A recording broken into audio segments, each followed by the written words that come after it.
Okay, AP Psych class, here is our final video for Unit 3, Biobasis of Behavior.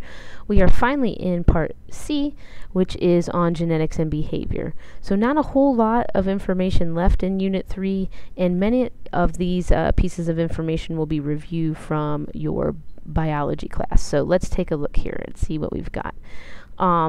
The phrase that your Myers textbook uses is a phrase I really enjoyed, and you always hear nature versus nurture in discussions of this sort of thing, and what Myers wants us to keep in mind is that this is really nature via nurture, and to try to separate those two things when we're talking about human thoughts and behavior is very hard to do, and that nature is always going to be influencing behavior. Sometimes, depending upon the subject, more so than others. Okay, and so just some review here. Behavior genetics is just going to be the study of the power and limits of genetic versus environmental influences on behavior. So everything not genetic is going to be labeled as nurture or environment. And so a behavior geneticist would study these sorts of distinctions. The basic building blocks of genetics are listed there, and again, some review from biology class, but we can talk about chromosomes, which are the thread-like structures made of DNA molecules that contain genes. Okay, genes are the biochemical units of heredity that make up a chromosome.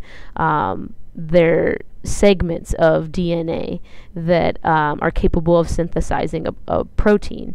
And so, an example, identical twins, right, have the same genes. They just might not have the same number of copies of genes.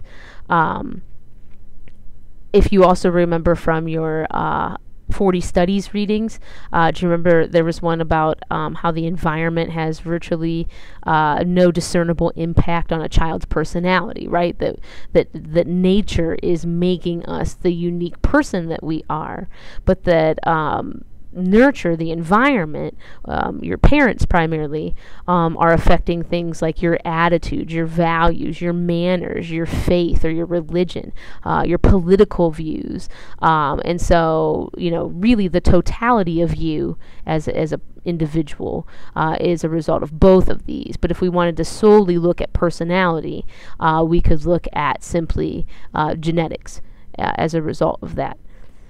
Heritability is a term that is often very confused in psychology class. Keep in mind that heritability is just the extent to which variations among individuals can be attributed to genes. Okay, so we can't ever say a specific percentage of personality, for example, that's inherited. We can't say, oh, personality is 80% genetics. You just can't do that. As environments become more similar, heredity as a source of these differences becomes more important. But heritability is just going to talk about the variation among individuals or amongst groups. And so like when we do the unit on intelligence, we'll talk about the heritability of intelligence as being, roughly 60%. That doesn't mean that me as a one person can say that 60% of my smarts is from my genes and the other 40% is from my upbringing. That's oversimplifying what heritability means. Let's see, molecular genetics, that's just going to be the field that tries to identify specific genes' influence on our behavior. Like narrowing it down, like this specific gene is what is attributing to this behavior. There's obviously, this is a newer field and there's a lot of ethical concerns here. Like, could this potentially lead to discrimination of people based on what we learn through molecular genetics? And so, like for example, a lot of research has been done on the genetic makeup of like criminals. and career criminals for that matter. And there's a pretty solid correlation between career criminals and male career criminals, I should say, and an extra Y chromosome. And so, interesting information to have. Like, does the extra Y chromosome lead to like overly aggressive people? Does that lead to individuals not feeling any empathy or remorse for violation of social norms? Like, all great questions, but should that take us down the path where we, pre-test infants, and if they have the extra Y chromosome, we, quote unquote, like, lock them away before they have time to do any damage to society? I think that most psychologists would hate to see that sort of biological psychology go down that very dangerous road. Okay. Evolutionary psychology, another concept that is sometimes confused in class, right? Keep in mind that evolutionary psychology is focusing on the things that make us alike as humans, as a species. This isn't going to be about like traits that my mom and dad passed down to me. That's not evolutionary psychology. That's biological psychology. And so evolutionary is focusing on the big picture, like behavior or thoughts that we as a species tend to do or commit, and why it is we do those things. And so this is where our friend Charles Darwin comes into the psychological picture with the concept of natural selection, right? That trait variations that increase reproduction and survival will be the ones that are most likely to be passed on to generations. And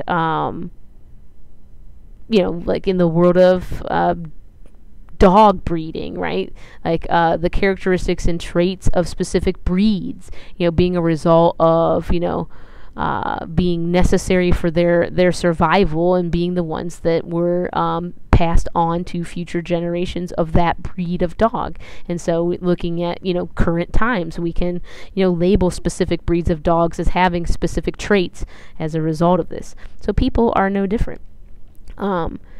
A mutation is just a random error in gene replication that leads to some sort of change. And so sometimes I think that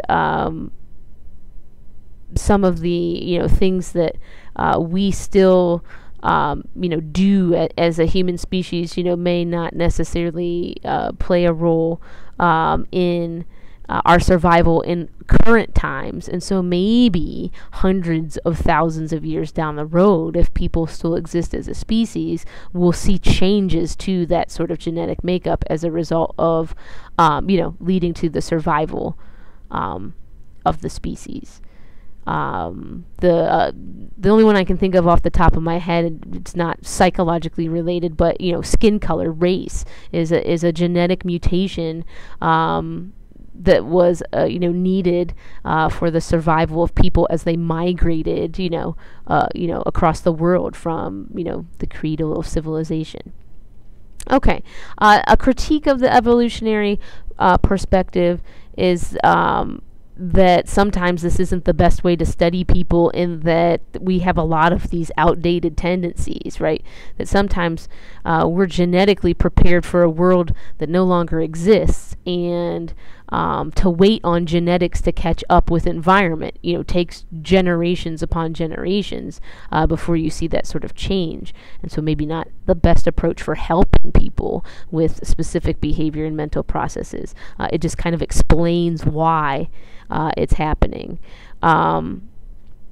Another problem that people tend to have with the evolutionary perspective is that we are starting with the effect, right? And we're working backwards in an attempt to explain why the behavior happens the way that it does. And so a lot of times evolutionary psychologists receive a lot of flack for maybe being victims of hindsight bias, and that obviously it's hard to, like, we're just theorizing as to whether or not this aided in the survival of our ancestors. And so that's another reason that the perspective is often critiqued. And so that is the meat and potatoes of Unit 3C on genetics. A lot of the reading is just review of what you probably learned in a unit in your 10th grade biology class. So that doesn't mean you won't still have questions, and please bring those with you to class. Thanks for listening.